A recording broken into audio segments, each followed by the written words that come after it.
On this Tuesday night, the U.S. counterterrorism chief suddenly quits. Why he's saying the war on Iran was not necessary. Israel's killed 2 more top-ranking members of Iran's regime as the U.S. is warned about deploying troops to Iran. Power struggle, the severe storm that's left hundreds of thousands of Quebecers without electricity.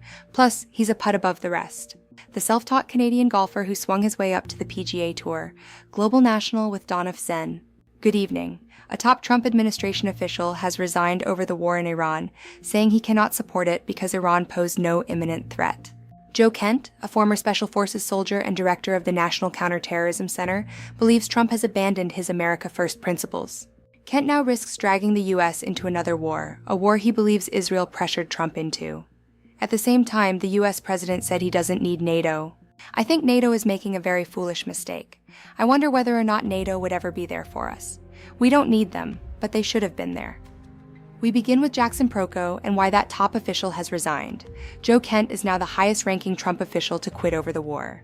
In a sharply worded letter, Kent wrote, "Iran posed no imminent threat to our nation, and it's clear we started this war due to pressure from Israel.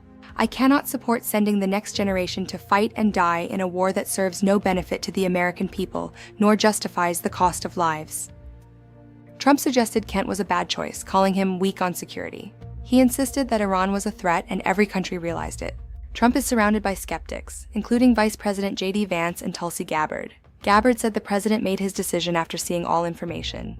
Iran confirms one of its highest-ranking leaders, Ali Larijani, was killed by an Israeli airstrike. He was a senior advisor and influential political figure. Also killed was the commander of Iran's powerful Basij militia. Their deaths will weaken the government, though it's expected they'll be quickly replaced. The Red Cross was invited to see a Tehran hospital Iran says was bombed. They reiterate that international law prohibits attacks on health facilities. Ali Larijani was seen on the streets just last Friday. His death, alongside the Basij unit head, marks a deadly crackdown on the regime's structure. With 2,000 Marines sent to the Gulf, Iran warns American boots on the ground would amount to another Vietnam. Trump says he's not afraid of anything. The UN is investigating an airstrike on a girls' school that killed 168 people. Investigators reportedly believe the U.S. is likely to blame.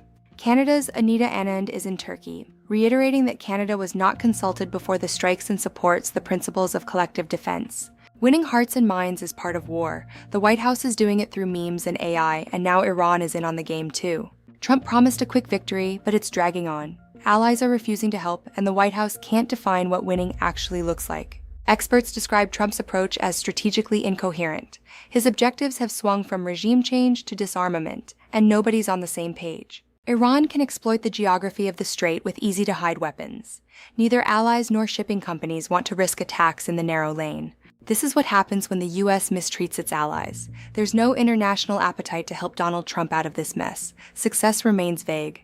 Canada's energy regulator warns that electricity demand will grow substantially by 2050, largely due to the massive power requirements of AI data centers. Mark Carney's mission was to transition to net zero, a commitment Prime Minister Justin Trudeau has echoed, but a new report says that goal is unlikely. Canadian emissions will stop declining around 2035. Even in the best-case 2050 scenario, Canada will produce emissions equivalent to 150 million cars. A higher carbon tax and massive low-carbon tech would be needed. Meanwhile, projects like TMX and LNG Canada are expanding fossil fuel production. In Quebec, over 310,000 customers lost power as high winds battered the province. Hydro-Quebec crews are working in dangerous gusts to restore power. Winds didn't let up all day, making it complicated for the 1,100 workers out restoring power. The storm was caused by a sharp clash of air masses. Alberta's premier wants to build a pipeline to the BC coast to supply oil to Asian markets as global prices soar due to the war in the Middle East. Pumps are running dry in Thailand and India. Asia is bearing the brunt of the shortage, and Canada lacks the infrastructure to supply them now. Danielle Smith is hopeful that a new pipeline could be approved by the fall, giving Canada an opportunity to politically and economically back global energy. After Venezuela and Iran, Cuba is next in Trump's sights. He claims he can do anything he wants with the country as its electrical grid collapses. The crisis is largely due to Trump cutting Cuba off from Venezuelan oil. Food and medicine shortages are worsening, and regime change is being demanded. Finally tonight, rookie Canadian golfer Sudarshan Yelamaraju is making waves after finishing 5th at the Players' Championship, completely self-taught. Yelamaraju honed his game by watching Rory McIlroy and Tiger Woods on YouTube.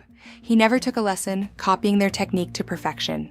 His fifth-place finish is the best for a Canadian since 2006, proof that the fairway to success doesn't have to be complicated, just a kid from Winnipeg.